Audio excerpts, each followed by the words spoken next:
संतान सप्तमी व्रत कथा। भाद्रपद मास के शुक्ल पक्ष सप्तमी को किया जाता है। इस दिन महाराज युधिष्ठिर ने भगवान से कहा कि हे प्रभु, आप ऐसा उत्तम व्रत बतलाएं जिसके प्रभाव से मनुष्यों के सांसारिक दुख कलेश दूर होकर पुत्र एवं पुत्रवान हों। यह सुनकर भगवान बोले, हे राजन, तुमने बड़ा ही उत्तम प्रश्न किया है। मैं तुमको एक पौराणिक इतिहास सुनाता हूँ, ध्यान पूर्वक सुनो। एक समय श्री लोमश ऋषि ब्रज राज की मथुरापुरी में वसुदेव देवकी के घर गए। ऋषि राज को आया हुआ देख करके दोनों अत्यंत प्रसन्न हुए तथा उनको उत्तम आसन पर बिठाकर उनकी अनेक प्रकार से वंदना तथा सत्कार किया। फिर मुनि के चरणारविंद से अपने घर तथा शरीर को पवित्र किया। मुनि प्रसन्न होकर उनको कथा सुनाने लगी। कथा के कहते कहते लोमश ऋषि ने कहा कि हे देवकी, दुष्ट दुराचारी कंस ने तुम्हारे कई पुत्र मार डाले हैं, जिसके कारण तुम्हारा मन अत्यंत दुखी है। इसी प्रकार राजा नहुष की पत्नी चंद्रमुखी भी दुखी रहा करती थी, किंतु उसने संतान सप्तमी का व्रत विधि विधान सहित किया, जिसके प्रभाव से उसको संतान का सुख प्राप्त हुआ। यह सुनकर देवकी ने हाथ जोड़कर मुनि से कहा कि हे ऋषिराज, कृपा करके रानी चंद्रमुखी का संपूर्ण वृतांत तथा इस व्रत का विधान विस्तार सहित मुझे बताइए, जिससे मैं भी इस दुख से छुटकारा पा सकूं। लोमश ऋषि ने कहा, हे देवकी, अयोध्या के राजा नहुष थे। उनकी पत्नी चंद्रमुखी अत्यंत सुंदरी थी। उसी नगरी में विष्णुगुप्त नाम का एक ब्राह्मण रहता था। उसकी स्त्री का नाम भद्रमुखी था। वह भी अत्यंत रूपवान सुंदरी थी। रानी और ब्राह्मणी में अत्यंत प्रेम था। एक दिन दोनों सरयू नदी में स्नान करने के निमित्त गईं। वहां उन्होंने देखा कि अन्य बहुत सी स्त्रियां सरयू नदी में स्नान करके निर्मल वस्त्र पहनकर एक मंडप में श्री शंकर एवं पार्वती जी की मूर्ति स्थापित करके उनकी पूजा कर रही थीं। रानी और ब्राह्मणी ने यह देखकर उन स्त्रियों से पूछा कि बहना, यह तुम किस देवता का और किस कारण से पूजन व्रत याद कर रही हो? यह सुन उन स्त्रियों ने कहा कि हम संतान सप्तमी का व्रत कर रही हैं और हमने से पार्वती का पूजन चंदन अक्षत्र याद से 1650 विधि से किया है। यह सब इसी पुनीत व्रत का विधान है। यह सुनकर रानी और चंद्रमुखी ने भी इस व्रत के करने का मन ही मन संकल्प किया और घर वापस लौट आई। ब्राह्मणी भद्रमुखी तो इस व्रत को नियम पूर्वक करती रही, किंतु रानी राजपद के कारण इस व्रत को कभी करती कभी भूल जाती। कुछ समय बाद यह दोनों मर गईं।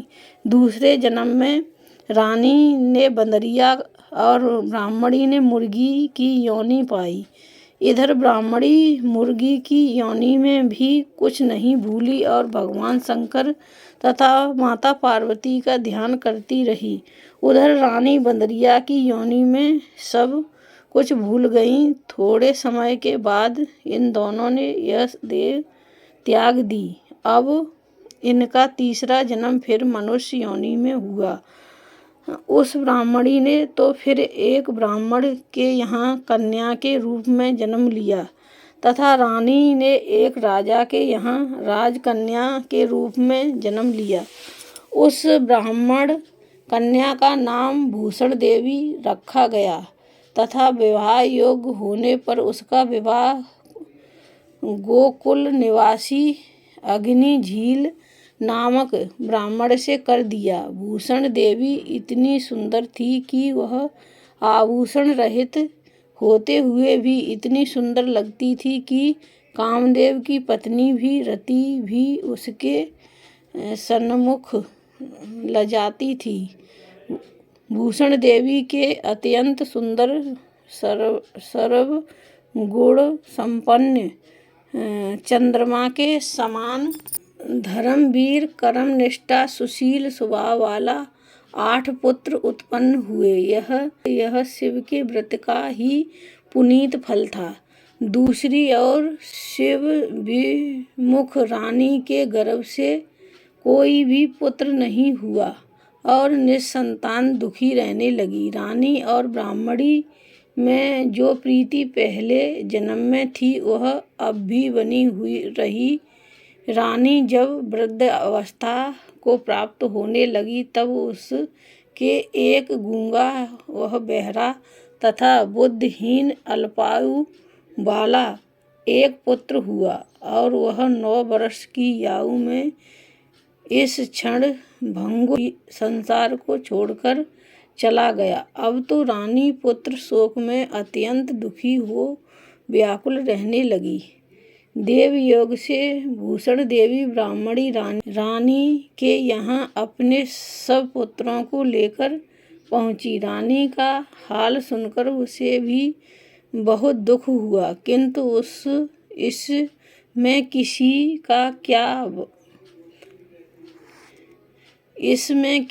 का क्या बस। कर्म और प्रारब्ध के लिखे को स्वयं ब्रह्मा भी नहीं मिटा सकते।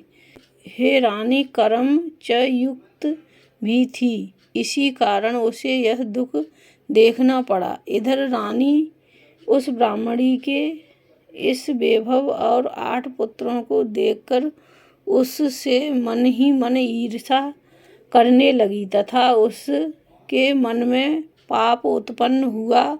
उस ब्राह्मणी ने रानी का संताप दूर करने के निमित्त अपने 8 पुत्रों रानी के पास छोड़ दिए। रानी ने पाप के वशीभूत होकर उन ब्राह्मण पुत्रों की हत्या करने के विचार से लड्डू में विष जहर मिलाकर उनको खिला दिया, परंतु भगवान शंकर की कृपा से एक भी बालक की मृत्यु नहीं हुई। यह देखकर तो रानी अत्यंत ही आश्चर्यचकित रह गई और इस रहस्य का पता लगाने की मन में ठान ली। भगवान पूजा सेवा से निवृत्त होकर जब भूषण देवी आई तो रानी ने उससे कहा कि मैंने तेरे पुत्रों को मारने के लिए इनको जहर मिले लड्डू खिला दिए, किंतु इसमें से एक भी नहीं मरा। तूने ऐसा कौन सा दान पुण्य व्रत किया है जिसके कारण तेरे पुत्र भी नहीं मरे और तू नित्य नए नए सुख भोग रही है? तू बड़ी सौभाग्यवती है। इस सब का भेद तू मुझे निष्कपट होकर समझा, मैं तेरी बड़ी ऋणी रहूंगी। रानी के ऐसे दीन वचन सुनकर भूषण ब्राह्मणी कहने लगी, हे रानी सुनो, तुमको 3 जन्म का हाल कहती हूँ, सो सावधान पूर्वक सुनना। पहले जन्म में तुम राजा नहुष की पत्नी थी और तुम्हारा नाम चंद्रमुखी था, मेरा नाम भद्रमुखी था और मैं ब्राह्मणी थी। तुम दोनों अयोध्या में रहते थे। मेरी तुम्हारी बड़ी प्रीति थी। एक दिन तुम दोनों सरयू नदी में स्नान करने गए और दूसरी स्त्रियों को संतान सप्तमी का उपवास शिवजी का पूजन अर्चन करते देखकर हमने दोनों ने भी उस व्रत को करने की प्रतिज्ञा की थी। तुम तो राजपद के कारण सब भूल गई और झूठ बोलने का तुमको दोष लगा, जिससे तुम आज भी भोग रही हो। मैंने इस व्रत का आचार विचार सहित नियम पूर्वक सदैव किया और आज भी करती हूँ। दूसरे जन्म में तुम्हें बंदरिया की योनि मिली तथा मुझे मुर्गी की योनि मिली। भगवान शंकर की कृपा से इस व्रत के प्रभाव तथा भगवान को मैं इस जन्म में भी न भूली और निरंतर उस व्रत को नियमानुसार करती रही। तुम अपने इस संकल्प को इस जन्म में भी भूल गई। मैं तो समझती हूँ कि तुम्हारे ऊपर जो भारी संकट है उसका एकमात्र यही कारण है और कोई दूसरा इसका कारण नहीं हो सकता है। इसलिए कहती हूँ कि आप अब इस संतान सप्तमी के व्रत को करिए, जिससे तुम्हारा यह संकट दूर हो जाएगा। लोमश जी ने कहा, हे देवी, भूषण ब्राह्मणी के मुख से अपने पूर्व जन्म की कथा तथा व्रत संकल्प इत्यादि सुनकर रानी को पुरानी सब बातें याद आ गईं और पश्चाताप करने लगी। अब रानी भूषण ब्राह्मणी के चरणों को पकड़कर क्षमा याचना करने लगी और भगवान शंकर पार्वती जी की अपार महिमा के गीत गाने लगी।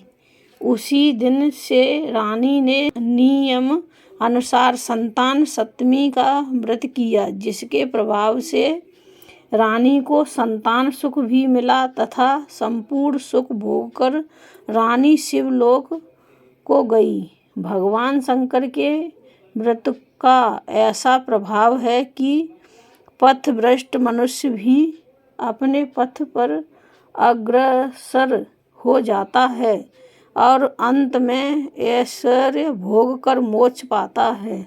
लोमश ऋषि ने फिर कहा कि हे देवकी, इसलिए मैं तुमसे भी कहता हूँ कि तुम भी इस व्रत को करने दृढ़ संकल्प अपने मन में करो, तुमको भी संतान सुख प्राप्त होगा। इतनी कथा सुनकर देवकी हाथ जोड़कर लोमश ऋषि से पूछने लगी, हे ऋषि राज, मैं इस पुनीत व्रत को अवश्य करूँगी, किंतु आप इस कल्याणकारी व्रत संतान सुख देने वाले व्रत का विधान नियम विधि आदि विस्तार से समझाइए। यह सुनकर ऋषि बोले, हे देवकी, यह पुनीत व्रत भाद्रपद के महीने की शुक्ल पक्ष की सप्तमी के दिन किया जाता है। उस दिन ब्रह्म मुहूर्त में उठकर किसी नदी अथवा कुएं के पवित्र जल से स्नान करके निर्मल वस्त्र पहनने चाहिए। फिर भगवान श्री शंकर तथा जगदम्बा पार्वती की मूर्ति की स्थापना करें। इन प्रतिमाओं के सन्मुख सोने चांदी के तारों का अथवा रेशम का एक गड़ा बनाए। उस गड़े में 7 गांठें लगानी चाहिए। इस गड़े की धूप दीप अष्टगंध से पूजा करके अपने हाथ में बांधे और भगवान शंकर से अपनी कामना सफल होने की शुद्ध भाव से प्रार्थना करे। तदनंतर 7 पुए बनाकर भगवान को भोग लगाए और 7 ही पुआ एवं यथाशक्ति सोने और चांदी की एक अंगूठी बनवा कर इस सबको एक तांबे के पात्र में रखकर और उनका 1650 विधि से पूजन करके किसी सदाचार धर्मनिष्ठ कर्मनिष्ठ सत्य पात्र ब्राह्मण को दान में दे दे। उसके पश्चात 7 पुआ स्वयं प्रसाद में ग्रहण करे। इस प्रकार इस व्रत का पारायण करना चाहिए। प्रति मास की शुक्ल पक्ष की सप्तमी के दिन हे देवकी, इस व्रत को इस प्रकार नियम पूर्वक करने से समस्त पाप नष्ट होते हैं और भाग्यशाली संतान उत्पन्न होती है तथा अंत में शिवलोक की प्राप्ति होती है। हे देवकी, मैंने तुमको संतान सप्तमी का व्रत संपूर्ण विधान सहित विस्तार पूर्वक वर्ण कर दिया है। इसको अब तुम नियम पूर्वक करो। इससे तुमको उत्तम संतान प्राप्त होगी। इतनी कथा कहकर भगवान आनंद कंद श्री कृष्ण जी कहने लगे। धर्म अवतार युधिष्ठिर से कहा कि लोमश ऋषि इस प्रकार हमारी माता को शिक्षा देकर चले गए। ऋषि के कथा अनुसार हमारी माता देवकी ने इस व्रत को नियम अनुसार किया, जिसके प्रभाव से हम उत्पन्न हुए। यह व्रत विशेष रूप से स्त्रियों को तो कल्याणकारी है ही, परंतु पुरुष को भी समान रूप से कल्याणकारी है। संतान सुख देने वाला, पापों का नाश करने वाला यह उत्तम व्रत है, जिसे स्वयं भी करें तथा दूसरों से भी कराएं। नियम पूर्वक जो इस व्रत को करता है और भगवान शंकर एवं माता पार्वती की सच्चे मन से आराधना करता है, वह निश्चय ही अमर यश प्राप्त करके अंत में शिवलोक को प्राप्त करता है। बोलो शंकर भगवान की जय, माता पार्वती की जय।